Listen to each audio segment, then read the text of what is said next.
फिलहाल तो हमारे पास मांगने जैसा कुछ भी नहीं है। मुझे मांगना है।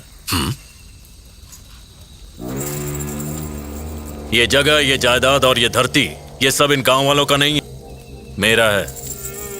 और मुझे ये सब वापस चाहिए। ಬಹಳ ಒಳ್ಳೆ ಪ್ರಾರ್ಥನೆ ಗೊತ್ತಿನಾರೆ. ನಿಮ್ಮ ಜಾಗ ನಾನು ಹಿಂದಿರಿಸಿಕೊಡ್ತೇನೆ, ಊರಿನವರ ಜಾಗವನ್ನು ನಾನು ನಿಮ್ಗೆ ಹಿಂದಿರಿಸಿಕೊಡ್ತೇನೆ. ಆದ್ರೆ ನಾನಿಲ್ಲಿವರೆಗೆ ನಿಮಗೆ ಕೊಟ್ಟಂತ ನೆಮ್ಮದಿಯನ್ನು ನೀವು ಹಿಂತಿರಿಸಿ ಕೊಡ್ಬೋದಾ ಗೊತ್ತಿನಾರೆ? कोई बात नहीं, इसका फैसला जहां होगा मैं वहां जाऊंगा। ಕೋರ್ಟಿಗೆ ಹೋಗ್ತಿ, ಆದ್ರೆ ನಿನ್ನ ತೀರ್ಮಾನ ಮೆಟ್ಲಲ್ಲಿ ನಾನು ಮಾಡ್ತೇನೆ. ಜಾಗ ಊರಿನವ್ರದ್ದು, ಅದರ ತೀರ್ಮಾನ ಇವತ್ತಲ್ಲ, ಮುಂದೊಂದು ಕಾಲ ಬರಬೇಕಾಗ್ತದೆ. अच्छा, गांव वालों की है। और ये दैव बोल रहा है या कोई नर्तक बोल रहा है?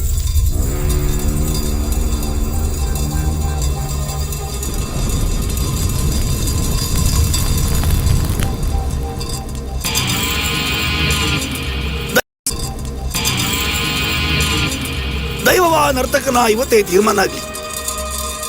ನರ್ತಕನಾದ್ರೆ ನಾನು ನಿಮಗೆ ಸಿಗುವಂತವನಾಗ್ಲಿ, ದೈವವಾದ್ರೆ